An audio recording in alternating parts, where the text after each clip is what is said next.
नमस्कार, म नवीन सापकोटा।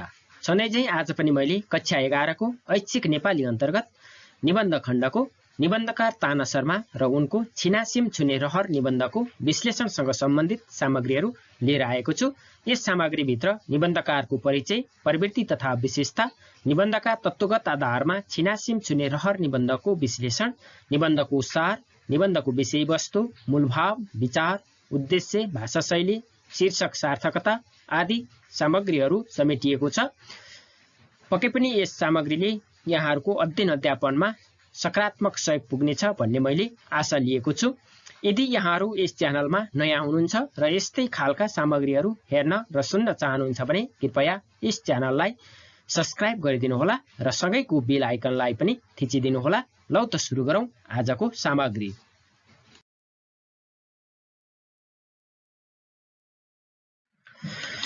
आउनुहोस् अब आजको विषयवस्तुतिर लागौं। सबैभन्दा पहिला नियत्रकार ताना शर्माको परिचय। नियत्रकार ताना शर्माको जन्म विक्रम सम्वत 1991 साल असार 9 गते इलाम जिल्लाको बरबोटेमा भएको हो। पिता प्रजापति उपाध्याय भण्डारी र माता देविका भण्डारीका कोखबाट ज्येष्ठ सुपुत्रको रूपमा जन्मिएका शर्माले इलाम जिल्लाको फिक्कलमा अवस्थित तत्कालीन चन्द्रमोहन मिडिल स्कुलमा एकैचोटि 3 कक्षादेखि अंग्रेजी पढ्न थालेका हुन्। 6 कक्षासम्म पहिलो हुँदै फिक्कलमा औपचारिक अध्ययन गरेका उनले त्यसपछि दार्जिलिङ स्थित सेन्ट जोसेफ स्कुलमा भर्ना भई जिल्ला प्रथम हुँदै 12 कक्षासम्म अध्ययन गरेका हुन्। त्यसपछि बनारसबाट स्नातक तहको अध्ययन पूरा गरेपछि उनी अध्ययनका लागि बेलायत जान्छन्। बेलायतमा उनले दोस्रो भाषाका रूपमा अंग्रेजी अध्ययन गरी यही विषयमा उनले अमेरिकाको विस्कन्सिन विश्वविद्यालयबाट भाषा विज्ञानमा विद्यावारिधि गर्छन्। 2008 सालमा दार्जिलिङबाट प्रकाशन हुने साथी साप्ताहिक पत्रिकामा इलाम शीर्षकमा लेख प्रकाशित गरी आफ्नो औपचारिक साहित्यिक यात्रा सुरु गरेका ताना शर्माले निबन्ध, समालोचना, कथा, उपन्यास, अनुवाद आदि विभिन्न विधामा कलम चलाएर आफूलाई बहुमुखी प्रतिभाका रूपमा स्थापित गराएका छन्। शर्माका नमस्ते 2018, जमर्काहरू 2018, बेलायततिर बरालिँदा 2026, जीवन छाल 2030, पाताल प्रवास 2042, श्रद्धाका सुमन 2044, आँसु छचल्किँदै जान्छ 2055 र चरी भरर आदि निबन्ध संग्रहहरू प्रकाशित छन्। निबन्ध संग्रहका अतिरिक्त उनका 5 वटा उपन्यास, एउटा कथा संग्रह, थुप्रै समीक्षा संग्रह, व्याकरण, समालोचना सम्बन्धी पुस्तकका साथै सम्पादन र अनुवाद गरिएका विभिन्न पुस्तक प्रकाशित छन्। साहित्य लेखनको अतिरिक्त शर्मा राष्ट्रियदेखि अन्तर्राष्ट्रिय स्तरसम्म कुशल प्राध्यापक र स्पष्ट वक्ताका रूपमा चिनिएका छन्। नेपाली साहित्यका सफल एवं कुशल स्रष्टा शर्माले गोरखापत्र संस्थान र समाज कल्याण परिषद जस्ता संस्थाहरूमा आफ्नो उच्च कार्यदक्षता प्रस्तुत गरेका छन्।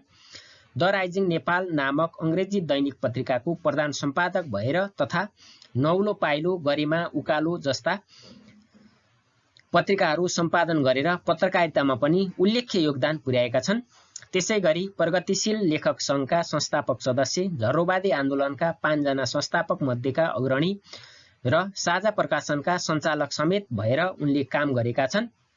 नेपाली साहित्य र विभिन्न सङ्घ संस्थाहरूमा पुर्याएको योगदानको उच्च कदर गर्दै उनलाई रत्नश्री स्वर्ण पदक 2023, मदन पुरस्कार 2027, साझा पुरस्कार 2029, सर्वोत्तम पाठ्यपुस्तक लेखन पुरस्कार 2039, गान्तोक सिक्किमबाट सार्वजनिक अभिनन्दन 2045, बाबुराम आचार्य पुरस्कार 2056, पाण्डुलिपि पुरस्कार 2056 लगायतका विभिन्न अभिनन्दन र कदरपत्रद्वारा सम्मानित गरिएको छ। विक्रम सम्वत 2030 सालमा नेपाली नागरिकता त्यागेर परिवारसहित अमेरिका गए पनि 7 वर्षपछि पुनः नेपाल फर्केका शर्माले हाल सेवानिवृत्त जीवन बिताइरहेका छन्। अब नियत्रकार ताना शर्माका निबन्धात्मक प्रवृत्ति तथा विशेषताहरूलाई हेरौं। नेपाली निबन्ध फाँटका सशक्त निबन्धकारका रूपमा परिचित तारनाथ शर्मा समाजका यथार्थ विषयलाई टिपेर निबन्ध रचना गर्ने निबन्धकार हुन्। उनका निबन्धमा समाजमा विद्यमान विसङ्गति, मानवको दानवीय व्यवहार, समसामयिक वस्तु यथार्थ, राष्ट्रिय संस्कृति, पुरातात्विक सम्पदा आदिलाई विषयका रूपमा प्रस्तुत गरिएको पाइन्छ। सामाजिक विसङ्गति र विकृतिप्रति व्यङ्ग्य बाण हान्नु तथा राष्ट्रप्रेमको स्वर मुखरित गर्नु उनको निबन्धगत वैशिष्ट्य हो। उनले आफ्ना निबन्धमा स्वदेश तथा विदेश भ्रमण गर्दाका अनुभव र अनुभूतिलाई संस्मरणात्मक शैलीमा प्रस्तुत गर्दछन्। स्वदेशभित्र नेपालीले भोग्नु परेको पीडा अभावलाई उनले निबन्धमा प्रस्तुत गर्ने जमर्को गरेका छन्। व्यक्तिवादी समाजको क्रूर भावना, सम्मान र श्रद्धामा देखिएको ह्रास, ऐतिहासिक, सांस्कृतिक र पुरातात्विक मूल्यको विनाश र मानव समुदायमा पलाएको दुश्चरित्रलाई देखाउँदै त्यसप्रति विद्रोह प्रकट गरेका छन्। स्वदेश तथा विदेश भ्रमणका क्रममा सँगालेका अनुभव र यान्त्रिक जीवनका निस्सारतालाई निजात्मक भावमा प्रस्तुत गर्ने तारनाथ शर्मा निजात्मक शैलीका निबन्धकार हुन्। तारनाथ शर्मा राष्ट्रप्रेमी निबन्धकार हुन्। उनले आफ्ना निबन्धमा नेपाली प्रकृति, संस्कृति, सभ्यता र रीतिरिवाजप्रति मोह प्रकट गरेका छन्। विदेश भ्रमणको अनुभवबाट सृजित निबन्धमा समेत नेपालीपन झल्काउने प्रयास गरेका छन्। यात्राका क्रममा देखेका वस्तु दृश्यहरूलाई सजीव रूपमा चित्रण गर्दै पाठकलाई नै त्यस ठाउँमा विचरण गराउन पुग्छन्। नेपाली प्रकृतिको सुन्दर चित्रण गर्ने तारा शर्मा प्रकृतिप्रेमी देखिन्छन्। इलामको सुन्दर प्राकृतिक परिवेशमा जन्मेका शर्माले सहरिया यान्त्रिक सभ्यतामा रम्न पुगे पनि नेपाली प्रकृतिको विविध पक्षको चित्रण गर्न बिर्सेका छैनन्। उनले आफ्ना यात्रामा एकातिर नेपालका विभिन्न भूभागको भ्रमण गर्दा देखेका, अनुभव गरेका प्राकृतिक स्थल, दृश्य, सामाजिक, सांस्कृतिक सभ्यतालाई प्रस्तुत गरेका छन् भने अर्कातिर विदेशी यात्राका अनुभव र सन्दर्भहरूलाई प्रस्तुत गर्दा तिनीहरूसँग नेपाली सन्दर्भहरू जोड्दै देशप्रतिको अगाध श्रद्धा प्रकट गरेका छन्। उनले आफ्नो जीवनका अस्थिरता र विसङ्गतिपूर्ण जीवनका अनुभूतिहरूलाई निबन्धमा पोख्ने काम गरेका छन्।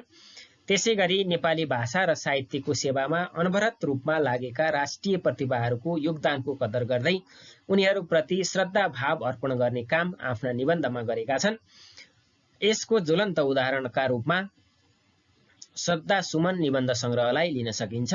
जीवन जगतका बहुल यथार्थ भोगाइलाई विषय बनाई रचिएका उनका यात्रा साहित्य भाषाको अद्भुत सम्प्रेषणीयता र जीवन्त वर्णन शिल्पले पठनीय र प्रभावकारी बनेका छन्। जीवनको यथार्थ एवं विविध पक्षको उद्घाटन गर्दै व्याप्त विकृति विसङ्गतिप्रति ज्याम सिस्नु पानी लगाउँदै आदर्श समाजको निर्माणका लागि सन्देश दिने उद्देश्य शर्माका निबन्धले बोकेका हुन्छन्। यात्रा अनुभूतिका रागात्मक पक्षका कारण उनका निबन्धले उचाइ प्राप्त गरेका छन्। नेपाली साहित्यको निबन्ध फाँटमा चर्चित बनेका ताना शर्मा रमरम बौद्धिकताको प्रयोग गरी हार्दिकताको अनुभूति गराउने आत्मपरक शैलीका निबन्धकार हुन्। बौद्धिकताका धनी शर्माको शैली खरो तर लचकदार छ। आफ्ना पाठकहरूलाई भावनात्मक रूपमा बिस्तारै उकाल्दै लगेर रसानुभूतिको अवस्थामा पुर्याउन निबन्धकार शर्मा खप्पिस छन्। राजनीतिक विकृति र यसले जन्माएका चाकरी, चाप्लोसी, कृपावाद, नातावाद प्रति झटारो हान्ने शर्माका निबन्धहरू मर्मस्पर्शी खालका छन्। सरल सहज अभिव्यक्ति दिने शर्माका निबन्धमा झर्रा शब्दको अत्याधिक प्रयोग पाइन्छ। कृत्रिमता भन्दा स्वाभाविकता र जटिलता भन्दा सरलता पाइनु तथा निबन्ध पढेपछि पाठकलाई पूर्ण सन्तुष्टि दिनु शर्माका निबन्धको विशेषता हो।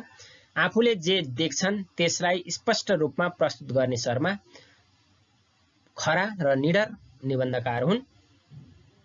सरल सहज भाषा शैलीका माध्यमबाट तीव्र व्यङ्ग्य गर्ने यिनको निबन्धको कला हो। नेपाली निबन्धलाई थुप्रै निबन्धहरू दिइसकेका शर्माका यात्रा संस्मरणमा आधारित निबन्धहरू निकै रोचक छन्। साहित्य रचनाको भाषा नेपाली हुनुपर्ने र त्यो भाषामा मौलिकता र जिउँदोपन जोगाउनुपर्ने उनको धारणा रहेको छ। उनले साहित्यमा पुर्याएको योगदान अविस्मरणीय छ। समग्रमा निबन्धकार ताना शर्माका निबन्धात्मक प्रवृत्तिहरूलाई गुणागत रूपमा निम्न अनुसार प्रस्तुत गर्न सकिन्छ। 1. आत्मपरक निबन्धकार। 2. प्रकृतिप्रेमी निबन्धकार। 3. विषयवस्तुमा विविधता। 4. निबन्धमा राष्ट्रप्रेमको उच्च भावना व्यक्त गर्ने राष्ट्रवादी निबन्धकार। 5. यात्रा संस्मरणात्मक निबन्ध लेख्ने नियात्राकार। 6. सामाजिक सांस्कृतिक विकृति र विसङ्गतिप्रति व्यङ्ग्य गर्ने व्यङ्ग्य निबन्धकार। 7. स्वाभाविकता र सरलता भित्रबाट पाठकलाई पूर्ण सन्तुष्टि दिने निबन्धकार। 8 समाजका यथार्थ विषयमा निबन्ध लेख्ने निबन्धकार। 9 राष्ट्रिय प्रकृति संस्कृति भूगोल र इतिहासको महिमागान गर्ने निबन्धकार। 10 उच्च बौद्धिक तार्किक र चिन्तनशील निबन्धकार। 11 झर्रा ठेट र मौलिक नेपाली शब्दका सहज प्रयोगता। 12 बेइमानी चाकरी नातावाद कृपावाद जस्ता कुप्रभाव प्रति व्यङ्ग्य आदि। अब नियात्रकार ताना शर्माको छिनासिम छुने रहर निबन्धको विश्लेषणतिर लागौं। विश्लेषणमा सबैभन्दा पहिला छिनासिम छुने रहर निबन्धको निबन्ध सारलाई हेरौं। छिनासिम छुने रहर ताना शर्माको चरी भररह निबन्ध संग्रहमा संग्रहित उत्कृष्ट निबन्ध हो। यस निबन्धमा आफ्नो कुल देवता मष्ट पूजा गर्ने पुर्खाको उद्गम स्थल जुम्लाको विकटतासँगै झाङ्गिएको व्यापकतामा लोभिएर पितृभूमिको स्पर्श गर्ने उत्कट चाहनाका साथ गौचरण विमानस्थलबाट मेघनाथ मुडबरी सहित 2029 सालको मक्सिर 28 गते विमान चढेका निबन्धकार विमानभित्रै डराउँछन्, कहालिन्छन्, उनको होस आवास हराउँछ। 28 गते र 13 तारिक अशुभ हुने भन्ने अन्धविश्वासको त्रासले उनलाई कोपर्छ। निबन्धकार साझा प्रकाशनबाट प्रकाशित पुस्तकहरू जुम्लामा पुर्याउने र आफ्नो कुलदेवता मष्ट पूजा गर्ने पुर्खाको उद्गम स्थल पितृभूमिको समेत स्पर्श गर्ने एक पन्था दुई काजको लक्ष्य लिएर जुम्लाको छिनासिमलाई गन्तव्य बनाउँछन्। वायुमार्गको यात्रामा निलो आकाश, रमणीय डाँडाकाँडा छिचोल्दै सूर्यको सौन्दर्य, पृथ्वीको सिँगारिएको स्वरूप, घुम्टोभित्रबाट चियाउने बादल, आकाशलाई नुहाई खाइरहेका पहाडहरू छिचोल्दै विमान आकाशिन्छ। हिमालको हिउँ पग्लिएर कुहिरोमा रूपान्तरण भएको छ। रुवाका भुवा जस्तै नदी बगेको भान हुन्छ। खाल्डा खाल्डामा फैलिएको भुइँ कुहिरो कपास फिजिए झैँ देखिन्छ। निबन्धकारले यस्तो प्राकृतिक दृश्यलाई मानवीकरण गर्दै जाडो छल्न गमलङ्ग सिरक उडेको मानवका रूपमा चित्रण गरेका छन्। विमानको झ्यालबाट देखिने चित्ताकर्षक दृश्य, पोखरा र बागलुङका विमानस्थल आदिले निबन्धकारको यात्रा अविस्मरणीय बनेको देखिन्छ। हिउँ पग्लिएका डरलाग्दा पहाडमाथि पुगेपछि यात्री भयभीत भएको अनुभूति गर्दछन्। घृणित पहाडहरू थोते दारा देखाउँदै अट्टहास गरिरहेको ठान्दछन्। विरक्त लाग्दो निर्जनता र कुरूपताको नै प्रतीक थियो त्यो दृश्य भन्दै आफ्नो अनुभवलाई व्यक्त गरेबाट यात्री निकै विचलित भएको देखिन्छ। ढोरपाटन शिकार आरक्षणमा विदेशीहरू शिकार खेल्न पाउने परम्परा, बँदेलको काँचो मासु बोकेको विमानको दुर्घटना र उद्धारका लागि गएको विमान पनि दुर्घटना भएको प्रसङ्गले डरै डर र त्रासमा परेका लेखक विचलित देखिन्छन्। अन्धविश्वासको सहारा लिँदै काँचो मासु विमानमा बोक्न नहुने विचार व्यङ्ग्यात्मक पारामा प्रस्तुत गर्दछन्। उनलाई ढोरपाटनमा हावाको शून्यताका कारण सन्तुलन गुमाएर विमान खसेको जानकारी चालकबाट प्राप्त हुन्छ। यसै यात्रामा लेखकको मन तर्क वितर्क र कुतर्कले अशान्त बन्न पुगेको देखिन्छ।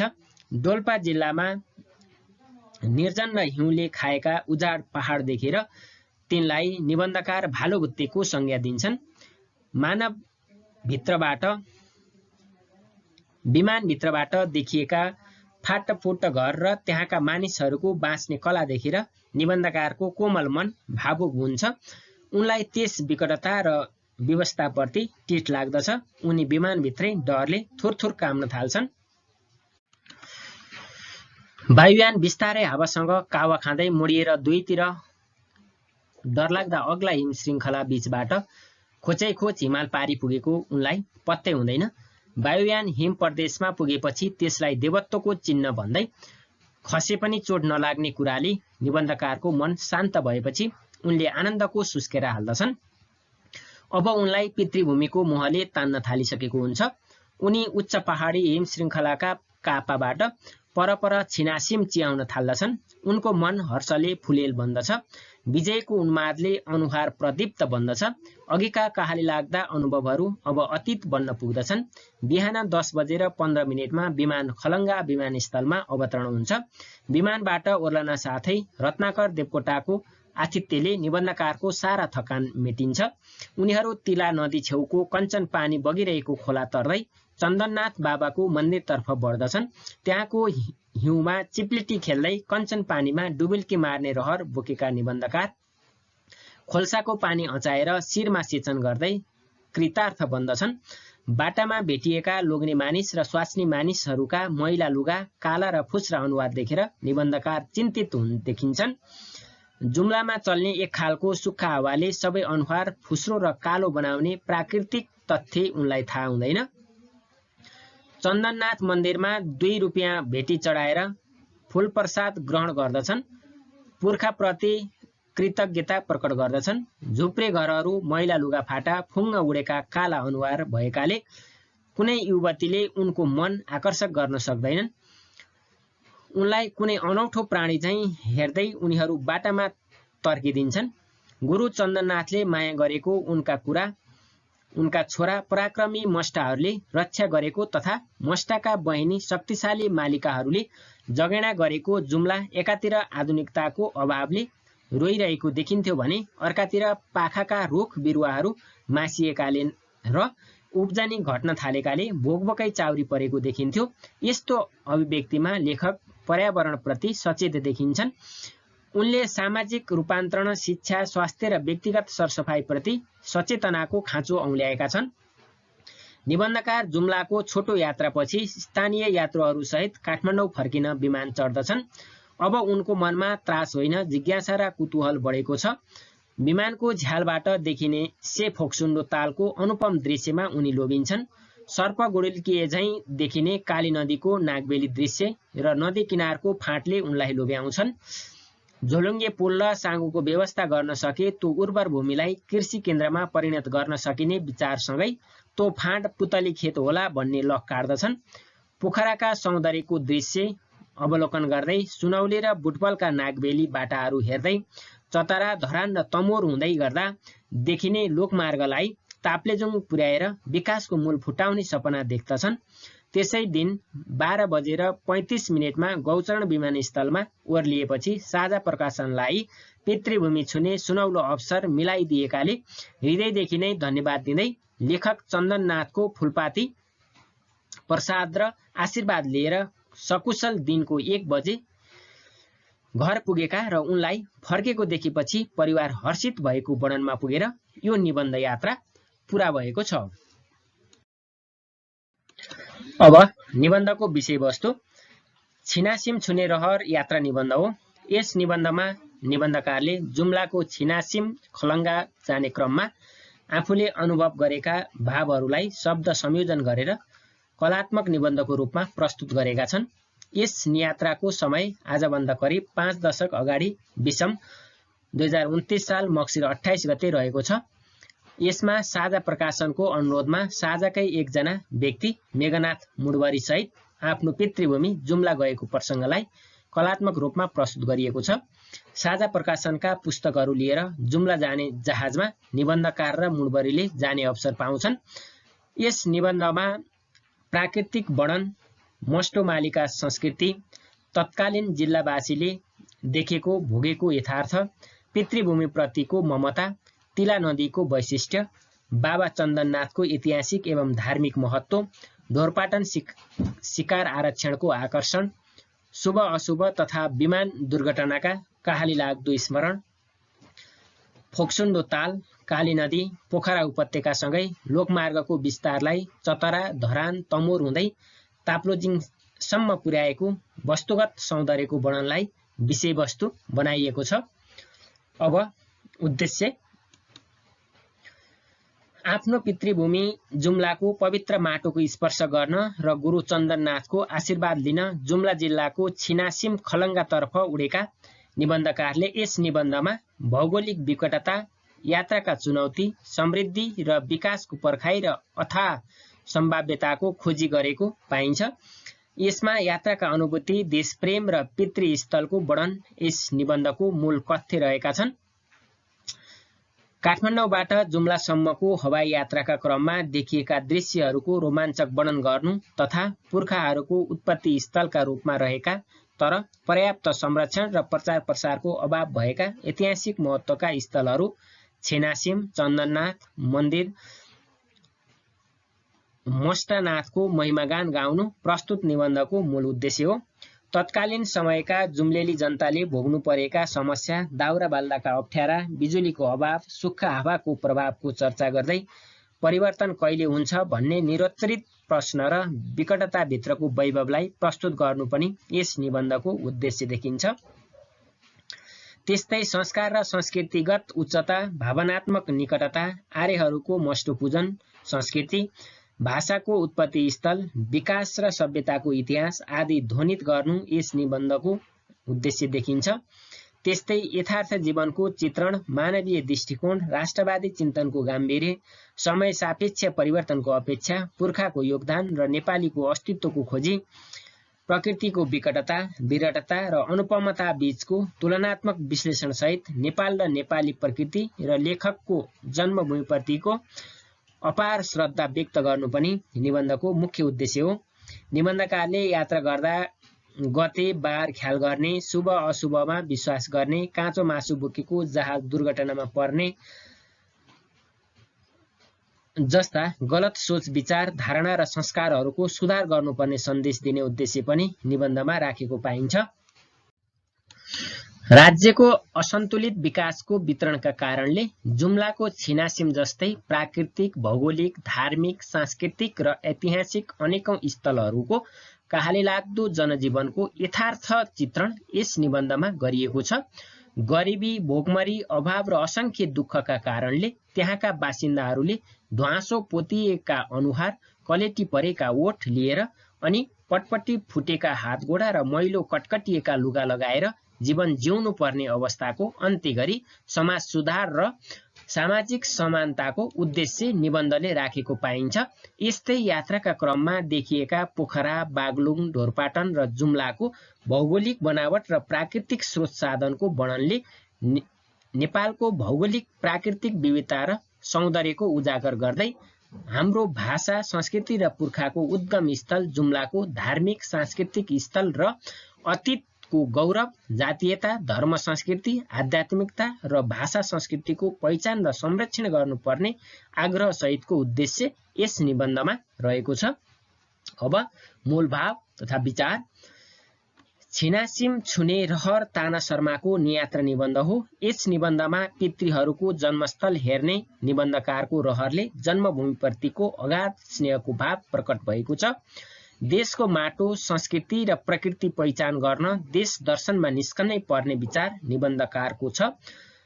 हाम्रा कतिपय मूल्य, मान्यता, संस्कार पुराना भएकोले तिनीहरूलाई बदल्नु पर्ने विचार निबन्धमा प्रस्तुत भएको छ। काँचो मासु बोक्दा जहाज दुर्घटना परेको नभई हावाशून्य ठाउँमा पुग्दा जहाजको सन्तुलन बिग्रन पुगी दुर्घटना भएको वैज्ञानिक कारण पाइलटबाट पत्ता लाग्छ। त्यस्तै गते बार हेरेर मात्र यात्रा गर्ने तथा समयलाई राम्रो नराम्रो भनी निर्धारण गर्ने हाम्रो संस्कार गलत भएको निबन्धकारको धारणा छ। यस्ता सामाजिक संस्कार, सोच विचार र परम्परालाई बदल्न निबन्धमा आह्वान गरिएको छ। नेपाल भौगोलिक, प्राकृतिक र सांस्कृतिक रूपमा धनी देश हो। यहाँ हिमाल, पहाड र तराईको अनौठो सम्मिश्रण पाइन्छ। नदी, नाला, वन सम्पदा, उब्जाउ भूमि आदि प्रशस्त भएर पनि हामीले तिनको सदुपयोग गर्न सकेका छैनौं। एकातिर गरिबी, अशिक्षा र भोकमरीको चपेटामा हामी नै परिरहेका छौं। प्राकृतिक सम्पदा नाश भइरहेका छन्, रुख बिरुवा मासिँदैछन्, उब्जाउ भूमि बाँझिँदैछन्। तसर्थ व्यवस्थित कृषि प्रणाली अवलम्बन गर्नै पर्ने र प्राकृतिक स्रोत साधनको दिगो संरक्षण गर्नुपर्ने आवश्यकता यहाँ देखिन्छ भने अर्कातिर छिनासिम, चन्दननाथ मन्दिर, मष्टनाथ जस्ता सांस्कृतिक सम्पदाको उचित संरक्षण तथा प्रचार प्रसार हुन नसक्दा ऐतिहासिक महत्त्वका यस्ता स्थलहरू ओझेलमा पर्दै गएका छन्। यस्ता सम्पदाहरूको जगेर्नामा लाग्नुपर्ने विचार पनि निबन्धमा प्रकट भएको छ। त्यसैगरी जुम्लामा विकासको गति सुस्त रहेको, आधुनिकताले प्रवेश नपाएको, भोकमरी फैलिएको, रोगव्याधि, फोहोर मैला आदिको चेतना नभएको आदि घटनाहरूको सन्दर्भको यथार्थ चित्रणबाट विकासमा भएको विभेद तथा गरिबी र पछौटेपनको अन्त्य गर्नुपर्ने विचार पनि निबन्धबाट व्यक्त भएको पाइन्छ। गुरु चन्दननाथले माया गरेको उनका छोरा पराक्रमी मष्टहरूले रक्षा गरेको तथा मष्टका बहिनी शक्तिशाली मालिकाहरूले जगेर्ना गरेको जुम्ला एकातिर आधुनिकताको अभावले रोइरहेको देखिन्थ्यो भने अर्कातिर पाखाका रुख बिरुवाहरू मासिएकाले र उब्जनी घट्न थालेकाले भोकभोकै चाउरी परेको देखिन्थ्यो। यस्तो अवस्थामा लेखक पर्यावरणप्रति सचेत हुँदै उनले सामाजिक रूपान्तरण, शिक्षा, स्वास्थ्य र व्यक्तिगत सरसफाइप्रति सचेत हुनुपर्ने विचार औल्याएका छन्। अब शैली शिल्प, यसलाई भाषा शैली पनि भनिन्छ। छिनासिम छुने रहर यात्रा निबन्ध हो। यस यात्रा निबन्धमा यात्राका क्रममा देखेका दृश्य र भोगेका अनुभवको चित्रात्मक प्रस्तुति छ। यो निबन्ध साना साना 47 अनुच्छेदको मजौला आयाममा संरचित छ। निबन्धमा सरल, सहज र बोधगम्य भाषाको प्रयोग गरिएको छ। छोटा छोटा वाक्यको प्रयोग भएको यस निबन्धमा व्यक्त गर्न चाहेको कुरालाई सोझै भनिएको छ। यस निबन्धमा यात्राको वस्तुपरक वर्णनसँग अनुभूतिको स्वच्छन्द प्रवाह छ। वस्तुपरकता भित्रको निजात्मकता यस निबन्धको विशेषता हो। प्रकृति चित्रण गर्न विवरणात्मक र विश्लेषणात्मक शैलीको प्रयोग गरिएको छ। अनुभूतिलाई सरल, सहज र आलङ्कारिक शैलीमा प्रस्तुत गर्दै निबन्धकारले ठेट र झर्रा शब्दको सहज प्रयोग गरेका छन्। शब्द प्रयोगमा सरलता, वर्णनमा मिठासता र संरचनामा श्रृङ्खलता यस निबन्धका शैलीगत विशेषता हुन्। यस निबन्धमा हिमालको हिउँ झरेर कञ्चन कुइरोमा फेरि रुवा जस्तै नदी बग्ने खोजहरूमा सन्नाटा भरिए जस्तो देखिन्थ्यो। स्वर्गका बासिन्दाहरू यति फोहोरी र मरन्च्यासे होलान् भन्ने मैले कहिल्यै चिताएको थिइनँ जस्ता प्रतीकात्मक र आलङ्कारिक वाक्यहरूको पनि प्रयोग भएको देखिन्छ। झर्रोवादी आन्दोलनका प्रवर्तक शर्माले यस निबन्धमा प्रशस्त मौलिक र झर्रा शब्दहरू, अनुकरणात्मक शब्दहरू र टुक्काहरूको पनि प्रयोग गरेका छन्। सरल भाषा, सहज प्रस्तुति, त्रासदी, कुतूहल र मनोरञ्जनात्मक क्षणको सुन्दर प्रस्तुतिले यो निबन्ध सार्थक र सन्तुलित बनेको छ। माटोको माया, राष्ट्रभक्ति र विकास प्रेमी स्वर, सामाजिक आर्थिक रूपान्तरण आदिको लक्ष्य बोकेको यो निबन्ध कलात्मक छ।